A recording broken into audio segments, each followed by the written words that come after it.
I knew that if I missed those islands, really, that was not going to be good. So I was just doing my best to try and get there. And I was about 5 kilometers from these islands when I looked, and on the ocean I could see fins. And I had been even scared up until that point because I'd studied the Philippines, and because of the warm tropical waters, it's known for being shark infested. So I'd been glad up until that point that I hadn't seen any. But I looked and I could see these sharks swimming towards me. I did not know at that time that I was bleeding into the ocean. I wouldn't find that out until I was rescued. But they obviously knew, and they were coming towards me. And I tried to throw myself onto the hull of the boat, but it was sort of covered in this algae, and every time I lay on it, the waves just swept me into the ocean. And then I had to quickly swim back and try not to splash. And all I could do was just hold on and basically wait to be eaten by these sharks. And I just remember looking up and going, why? And again, I heard this audible voice say to me, fear not, they will not hurt you. And again, I couldn't believe. How am I going to believe there's sharks coming towards me? Why am I going to not be eaten? And again, this voice said to me, fear not, they will not hurt you. Now, where's that 100% faith you just promised me? It was impossible. You cannot have sharks coming towards you and have that faith. So again, I said, help me. And again, it was supernatural. It was like, just an amazing electrical current, like a force field surrounding me, until I had the faith. And I watched those sharks just swim away as if they had never seen me at all. And I just think this God's pretty amazing, hey? Do you agree? Yes. Again, maybe like the angels, you may not see actual sharks, but I know that from my own personal experience, I've had to go through a lot where there's been a lot of hungry human sharks after me. Do you know what I mean? Sometimes they're at your workplace and they're trying to white ant you. They're trying to make you look bad in front of the boss. Sometimes they are people who you think are friends, but they're not really. Those hungry human sharks, sometimes they even live in the same house as you. They're the hardest ones. They're the most difficult because you've got to see them every day, and then you've got to forgive them 77 times 7.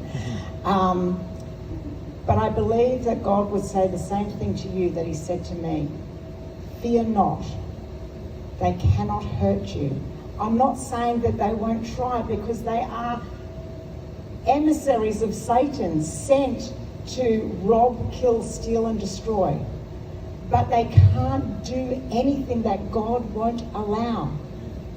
And he said he won't give you a burden more than you can bear. So next time you look at your enemies and you bind that spirit and say, no, I refuse.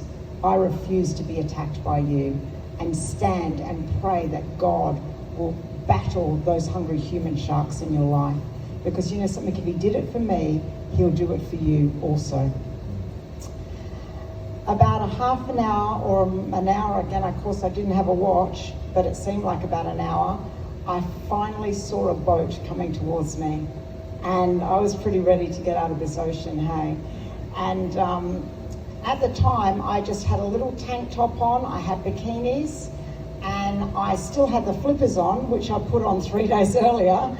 And I took off the top and I'm waving it like a lasso, like help, help, help, help. And they didn't see me. And they came actually close enough to me for me to be able to call out, help, help. I realized 3 days of not drinking any water, I had no voice. And I just had to watch this rescue boat just keep on going. And I was a little bit frustrated with God. I'm like, here's the boat, and here am I, like, what's plan B? This is a really, let's just get rescued right now. But again, He wanted to test my faith, and I had to just watch this rescue boat keep on going. And finally, I was just, please, please, please, begging, please, please, please. And I looked up, and there was a figure standing on the back of the boat when they were about a half a mile away, and he pointed directly at me into the water, and he just waved like he'd expected to see me there. And then suddenly all these other figures appeared on the back of the boat, and they're all waving. And then they start to summon me. Hey, you come, you come.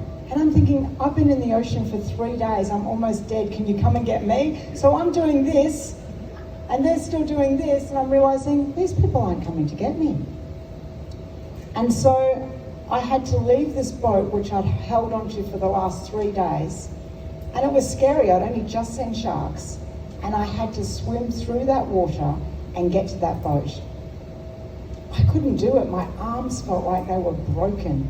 All I could do was lay on my back and use the flippers that God had told me 3 days ago to grab the flippers, not the water. If I hadn't put those on and been obedient, I wouldn't be telling you the story today. Those flippers enabled me to lie on my back and paddle my legs all the way to this rescue boat. I finally got there, and they threw this huge rope down the side, and they said to me, you climb up. I'm like, these people are the most unhelpful rescuers ever. Blimey. So all I could do was hold on, and the waves were smashing me against this big steel vessel. And every time I tried to put the flippers out, they'd all bend and smash me into the side, and all I could do was hold on as they pulled me up over the side of this boat. And finally, I stood there, and I could hear them calling out, Serena, Serena, it's a mermaid. Well, honestly though, they're very superstitious about mermaids, and if you saw somebody with blonde hair in the ocean wearing bikinis and a flippers, would you not maybe think they were a mermaid?